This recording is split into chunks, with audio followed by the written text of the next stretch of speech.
A catch-22 situation for Nairobi Governor Dr. Evans Kidero. On the one hand, he was awaiting the judgment on the validity of his election, and on the other hand, members of the county assembly were putting together a motion to impeach him.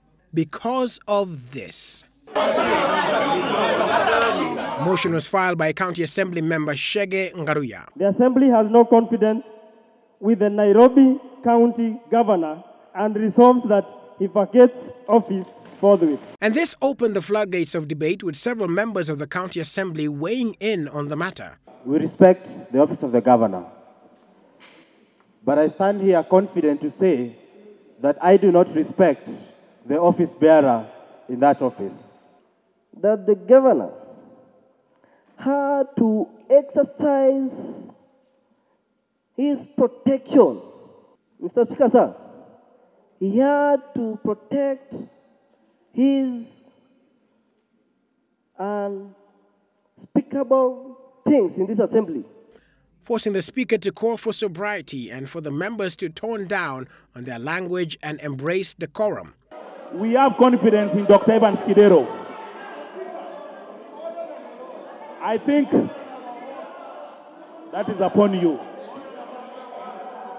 That is the standing order, and I think you could have waited all of our members to come, then you deliberate on it. Because it's not a Jubilee or a CORD issue, Mr. Speaker. It's an issue that is of full interest in Nairobi. I demand that the governor should give an apology to all the women of Kenya. It's like someone slapping your daughter. It's like somebody slapping your mother. Minutes later, CORD-affiliated members staged a protest, walking out of the proceeding. Now, this will have an interesting effect on the motion, since Nairobi County Assembly has a total of 81 members, with the Jubilee side having 40 and the CORD has a majority at 41. That as many of that opinion of adjournment say yes, as many of the contrary opinion say nay, the ayes have it. The debate was thus adjourned and will be picked up tomorrow afternoon. Should the Assembly have its way and pass the impeachment motion, the Senate will have the final say. Pursuant to Article 181, should the County Assembly agree, that the County Speaker will within 7 days give the notice to the Speaker of the Senate, who will then form a committee of 11 members who will investigate the matter and report to the Senate within 10 days.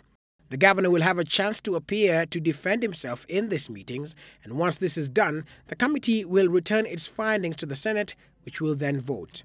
Now, if the majority upholds the impeachment, then the governor ceases to hold office. If not, then the bill will be returned to the county assembly, which would only reintroduce this motion again after 3 months. But the Nairobi governor says this is the least of his worries. Kidero was today celebrating the fact that a high court sitting in Nairobi upheld his election as governor. Justice Richard Mwongo said in his judgment that the petitioner, former Embakasi Member of Parliament Ferdinand Waititu, did not provide sufficient evidence to prove his case.